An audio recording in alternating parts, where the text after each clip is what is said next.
Thanks for inviting me. I didn't know what to contribute. There is no science behind what I'm going to talk about that I can think about.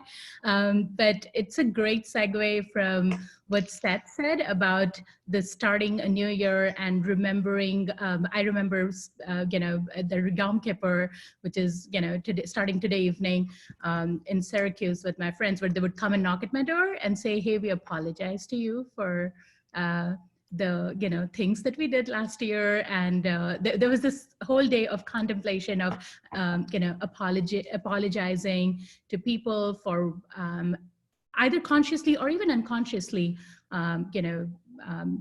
hurting someone, knowingly or not knowingly. But that day, that period of year that you go like, oh, I can contemplate about it, I just found it absolutely fascinating. So moving from one ancient religion to another, I think, I'm not terribly religious, so I'm just going to talk about the cultural baggage that Mahalaya has for many Bengalis. Bengalis are reputed for not being very religious compared to the rest of the India. We eat everything that crawls on the universe. We don't think twice about it. We also pray to a lot of weird, characters in Hinduism, which are not male. We are predominantly feminist-based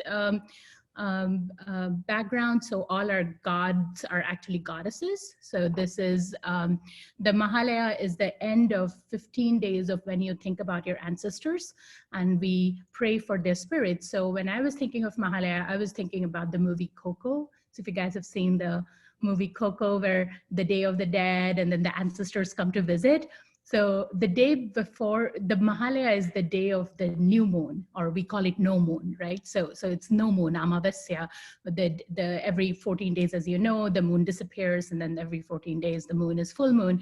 So full moon in most culture, whether it be East Asian or South Asian or Judaism, pretty much, or Islam, every culture, full moon is considered to be something auspicious. Like all the greats were born on full moon, like Buddha and the Jain, the founder of the Jainism.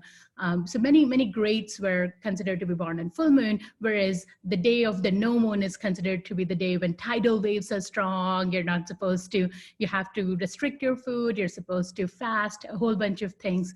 But this is a particular period where for 14 days, that means a whole round of moon circle, we are supposed to think about our ancestors. It's a period that is called Pitri Paksha. So Pitri means forefathers. Sadly, it doesn't refer to our mothers, so which I find it very annoying. But you're supposed to think about your forefathers, and only males, quote unquote, can do this remembrance. So there is a gender disbalance, but there are 2 days where women can also pray for their ancestors.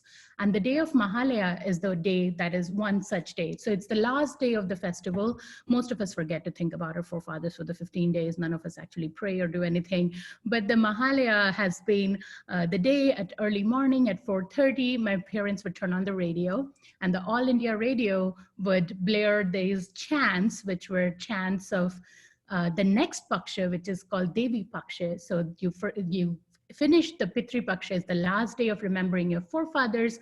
Both men and women do it.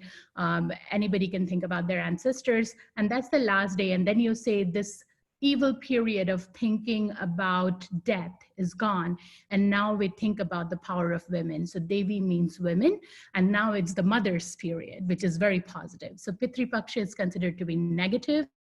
That's the time period where Mahisasur, who was this evil incarnate, was taking over the world and harassing humans, destroying fields and killing people indiscriminately. And the gods, the male gods, could not deal with him.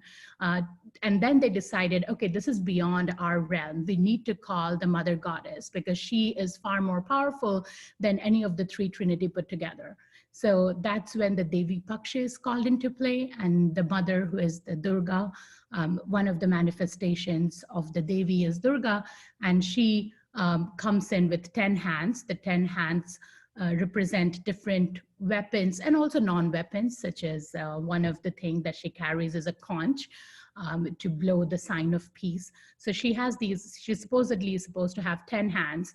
And it's in Bengali, for Bengalis, it's kind of funny for women, we would say, hey, you guys couldn't manage it, right? So you had to give all your, weapons away to her, and you had to rely on these women who could go and defeat this extreme evil. So this is one big festival for us, for Bengalis. The next 7 days that come. This year it's uncommon. It's going to come after 35 days because for this particular month, we have lunar calendar like most ancient religions have. And this month is unique because there are going to be 2 new moons this month. So any month which has 2 new moons is considered to be inauspicious. The last time something like this happened was in 1980s. So usually the Mahalaya is the last day of thinking about your ancestors. We, hear the chants, we think about our ancestors.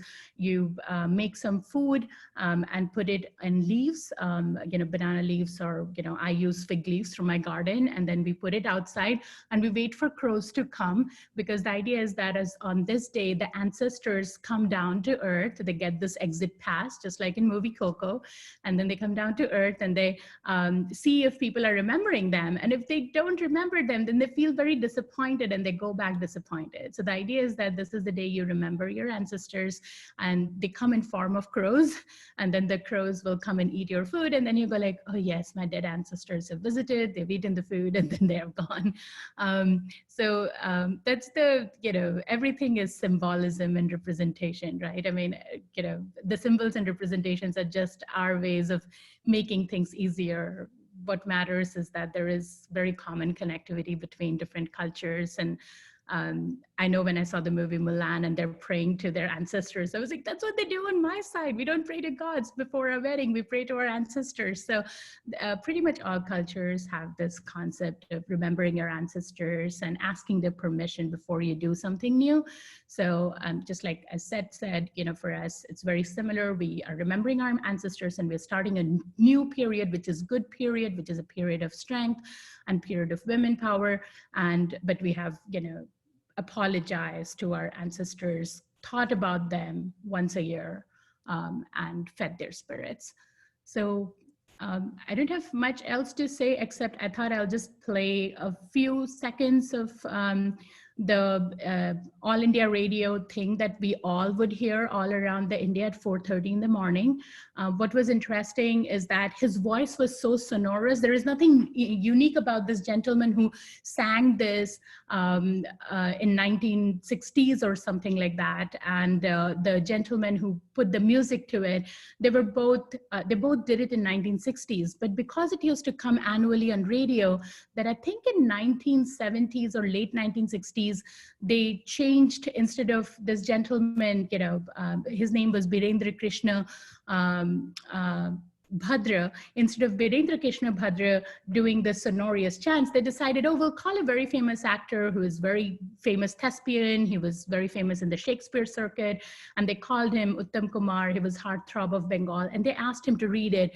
It was a riot. After that, people were like, we don't want to listen to him. It doesn't matter if he's the most famous actor, he's a Shakespeare thespian. We want the old Birendra Krishna Bhadra. So the All India Radio went back to Birendra Krishna Bhadra. Of course, the gentleman has been dead for a long time, but we still hear his recorded play, and the All India Radio still has not changed the format since 1950s because of the number of letters they received in response to their trying to change or modernize it. So, so this is the voice we always hear, and we're used to it. And if somebody changes it, or if someone else sings it in a different way, we all think it's it's something very difficult to adjust to, simply because we are all used to certain sounds, and then we relate our culture to it.